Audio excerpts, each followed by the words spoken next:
नमस्कार। जनपक्ष में आपका स्वागत है। मैं हूं प्रियदर्शन। दोस्तों, किताबों की बात अक्सर मैं करता रहा हूं, लेखकों की बात करता रहा हूं। आज भी एक ऐसे लेखक की बात करने जा रहा हूं जिससे मेरा एक पुराना वास्ता रहा है। दुनिया का मशहूर लेखक जो मुझे बार बार इस दौरान याद आता रहा और ललचाता रहा कि मैं उसकी किताब पे बात करूं। बात सलमान रुश्दी की। बरसों पहले, यानी अ, उनका उपन्यास मिडनाइट चिल्ड्रन तो आया था शायद 1980-81 में। उसके करीब डेढ़ दशक बाद 1995-96 में मैंने इस उपन्यास का अनुवाद किया था, जो हिंदी में आधी रात की संतानें के नाम से छपा था। मैं याद कर सकता हूं, तब मेरी उम्र 27-28 साल थी जब मैं उस उपन्यास का अनुवाद कर रहा था। और या अनुवाद करते हुए अचानक मेरे सामने जैसे लेखन की कई नई गलियां खुलने लगी थीं। चीजों को देखने की, विडंबना को पहचानने की, और दुख और विषाद और हंसी और तृष्णा के अलग अलग पक्षों, उसके अलग अलग रंगों को पहचानने की जो प्रविधियां, और कहानी की, किस्सा गोई की जो प्रविधियां सलमान रुश्दी ने विकसित की, हो सकता है दूसरे लेखकों के पास भी रही हों। लेकिन उस उम्र में जब मैंने बहुत किताबें नहीं पढ़ी थी, तब मिडनाइट चिल्ड्रन को पढ़ना और उसका अनुवाद करना मेरे लिए एक निजी उपलब्धि से कम कुछ नहीं था। ये उपलब्धि इस बात की नहीं थी कि मैंने एक बड़े लेखक का अनुवाद किया है और लोग मुझे उसके अनुवादक के रूप में जानेंगे। वो इस बात की थी कि सलमान रुश्दी को पढ़ते हुए उसके उसकी कृतियां और भी चर्चित रही हैं।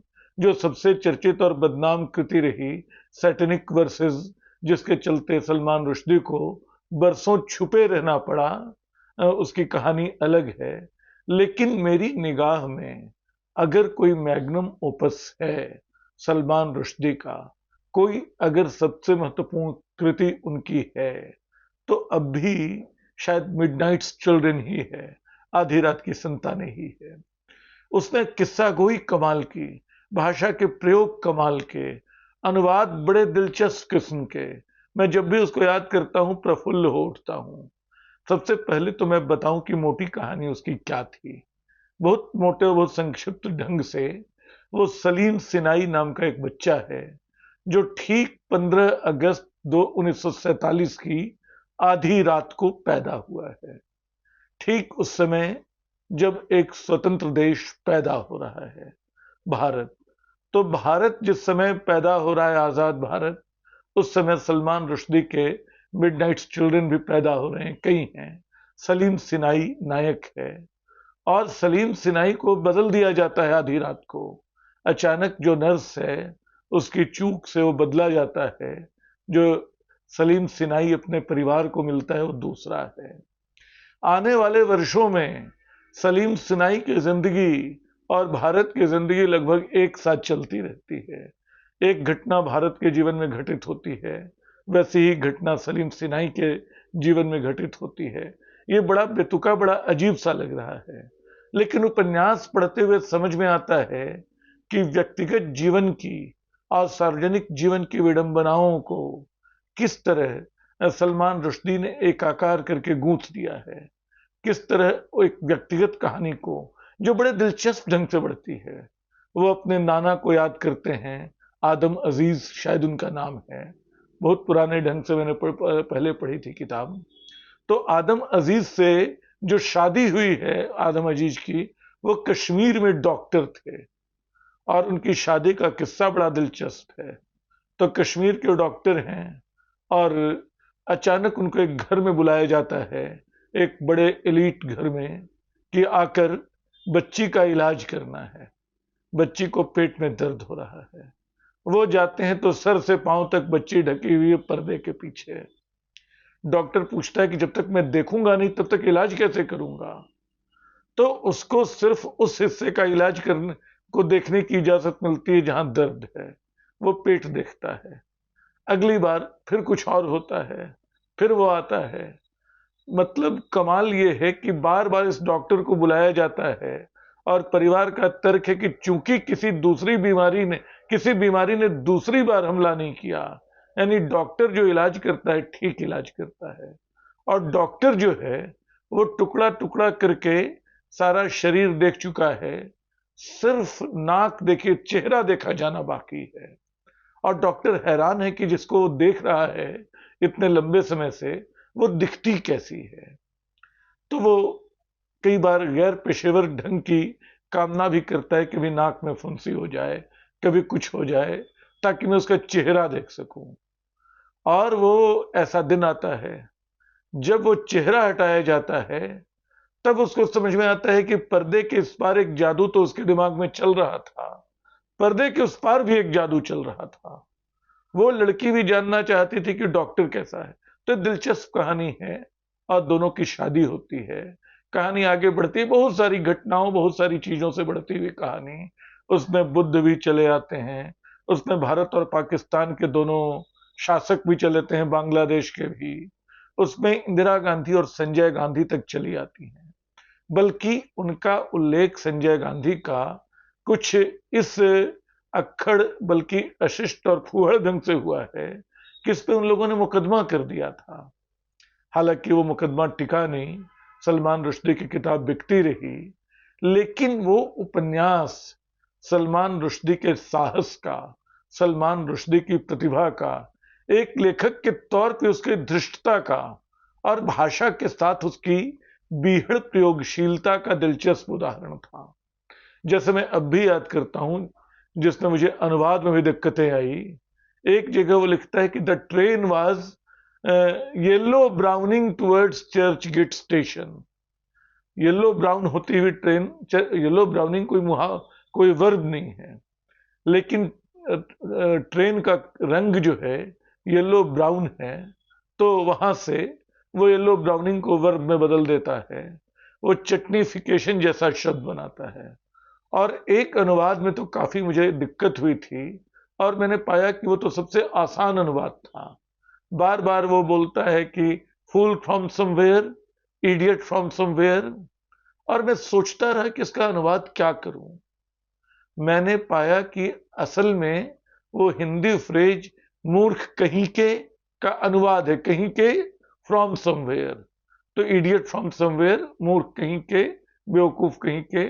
सलमान रुश्दी ने एक हिंदी मुहावरे का, एक हिंदी प्रचलन का अंग्रेजी में इस तरह अनुवाद किया था।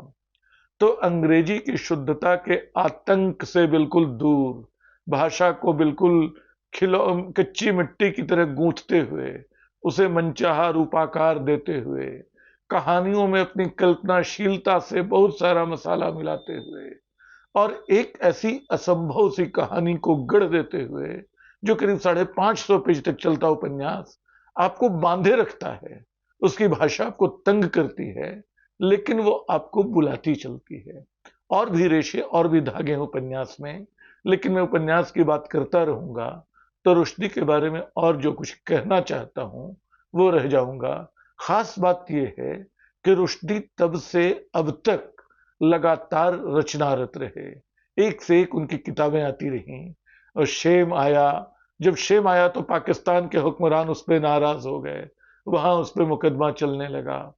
तो एक तरह के साहस का, दुस्साहस का, दुनिया की प्रचलित मान्यता को चुनौती देने का, खिल्ली उड़ाने का दूसरों की, जो एक लेखकीय स्वभाव होना चाहिए, वो सलमान रुश्दी में पूरा था। इसलिए वो दुनिया की आंख से आंख मिला के देखता रहा। जब उसने शैतानी आयतें, सैटेनिक वर्सेस लिखी, तब हंगामा हो गया, और उस पे ईरान के आयतुल्लाह खुमैनी ने फतवा जारी कर दिया उसको मार डालने का। अचानक सलमान रुश्दी को ब्रिटेन में शरण लेनी पड़ी, घूमना पड़ा, छुपना पड़ा लगातार। छुपते छुपते अंततः ईरान को समझ में आ गया कि ऐसे फतवों का कोई मतलब नहीं है। वो किताब इन फतवों के चलते ज्यादा पढ़ी गई, और सलमान रुश्दी लिखते गए मुअस्सलासाई और ऐसी कई किताबें उन्होंने लिखी जो खूब पढ़ी जाती रही। वो तमाम जगहों पे जाके भाषण देते रहे, और अभी कुछ साल पहले जब वो लगभग बूढ़े हो चुके हैं, एक जगह उनको एक मंच पे अमेरिका में चाकू मार दिया गया। चाकू मारने के बाद भी वो रुके नहीं हैं। सलमान रुश्दी लगातार लिख रहे हैं। उनकी किताबें, बल्कि मैं हाल में एक किताब उनकी पढ़ रहा था, languages of truth. Languages of truth उनके अलग अलग भाषणों का, अलग अलग जगहों पे लिखे गए लेखों का संग्रह है और कमाल का संग्रह है। लैंग्वेजेज ऑफ ट्रूथ पढ़ते हुए लेखन की, जीवन की, अनुवाद की, लेखकों की बहुत दिलचस्प और बड़ी कमाल की बातें सामने आती हैं, जो एक लेखक के रूप में आपको कुछ बनने में भी आपकी मदद कर सकती हैं। जैसे मुझे एक किस्सा याद आ रहा है, उसमें एक हिस्सा उन्होंने जो जादुई यथार्थवाद जिसको कहते हैं, मैजिकल रियलिज्म, जो सलमान रुश्दी के मिडनाइट चिल्ड्रन और दूसरे उपन्यासों में भी दिखाई पड़ता है, उसके असली खिलाड़ी तो जो हैं वो मार्केज हैं, Gabriel Garcia Marquez. Gabriel Garcia Marquez दुनिया के महानतम उपन्यासकार। सलमान रुश्दी बताता है कि मैंने तो मार्केज को पढ़ा ही नहीं था। जब वो पहला उपन्यास अपना लिख चुके थे तब उन्होंने मार्केज को नहीं पढ़ा था। उनके एक दोस्त ने पूछा, क्या तुमने पढ़ी है 100 Years ऑफ सॉलिट्यूड? उन्होंने कहा, इसका नाम भी नहीं सुना है। कहा, तुम तुरंत जाओ, जहां भी से हो सके वो उपन्यास लाओ और पढ़ो उसको। सलमान रुश्दी खोज के उपन्यास लाते हैं, पढ़ते हैं और कहते हैं कि उसके बाद में कुछ और हो गया। उस उपन्यास के प्रभाव पे इतने अच्छे ढंग से रुश्दी ने लिखा है। बाद में टेलीफोन पे अपनी एक बातचीत के बारे में भी लिखा है मार्केज से, जिनसे उनकी मुलाकात शायद कभी हो नहीं पाई। तो वो किताब अनुवाद के बारे में, रचना कैसे, जीवन कैसे रचना की तरह अनुवाद में ही व्यक्त होता है, और बहुत सारी चीजें जो आपको सोचने का, आत्मकथाओं के बारे में, लेखन के बारे में, कि लेखन कितना सच्चा होता है, कितना झूठा होता है, उसमें कितना अपना जीवन होना चाहिए। जैसे वो मिडनाइट चिल्ड्रन के बारे में बताते हैं कि उसमें बहुत कुछ है जो आत्मकथात्मक है, लेकिन इसके बावजूद वो आत्मकथा नहीं है और नहीं किसी किरदार की कहानी है। उसमें बहुत सारी चीजें मिला दी गई हैं। वो किरदार अपने उपन्यासों से, अपने वास्तविक जीवन से हट के जब इस उपन्यास में हैं तो एक स्वतंत्र रूप अख्तियार कर लेते हैं। तो उस किताब की बात अचानक मुझे पिछले दिनों, जब मैं अरुंधति राय की ऑटोबायोग्राफी पढ़ रहा था, मदर मेरी कम्स टू मी, जिसमें वो अपनी माँ के साथ अपने रिश्ते की बात करती हैं, फिर वहां इत्तेफाक से अरुंधति राय ये कहती हैं कि इसमें जो उनके उपन्यास में जो गॉड ऑफ स्मॉल थिंग्स है, गॉड ऑफ स्मॉल थिंग्स में बहुत सारी बातें ऐसी हैं जो बिल्कुल सच्ची हैं, बहुत सारे किरदार सच्चे हैं, लेकिन उपन्यास में आके वो बदल गए हैं। वो लिखती हैं कि उनकी माँ अमू जैसा मान के चलती थी कि अमू है वो, जबकि वो अमू नहीं थी। तो उनके मामा बताते रहे कि वही उस किरदार में हैं जो उपन्यास में है। तो मुझे अरुंधति राय की बात पढ़ते हुए सलमान रुश्दी की याद आई। खैर, आपको थोड़ा भटकता हुआ लग रहा होगा, लेकिन सलमान रुश्दी को पढ़ना एक उत्तेजक अनुभव है। सलमान रुश्दी को पढ़ना लेखकीय स्वाभिमान, लेखकीय निर्भीकता, लेखकीय प्रतिभा और लेखकीय कल्पनाशीलता के बहुत सारे अनुभवों से, बहुत सारे आयामों से परिचित होना भी है। संभव हो तो मिडनाइट चिल्ड्रन अंग्रेजी में पढ़ें, या आप चाहें इसे मेरे प्रचार का मामला न माने, क्योंकि उपन्यास 95 से बिक रहा है, शायद 96 से, तो उसके प्रचार की अब मुझे आवश्यकता नहीं है। लेकिन आधी रात की संतानें के नाम से वाणी प्रकाशन ने उसको छापा है, तब चाहें तो वो भी पढ़ सकते हैं। लेकिन मुझे अचानक ख्याल आया कि किताबों की इस श्रृंखला में मुझे मिडनाइट चिल्ड्रन पे बात करनी चाहिए और लेखक सलमान रुश्दी के बारे में भी कुछ बताना चाहिए। शुक्रिया।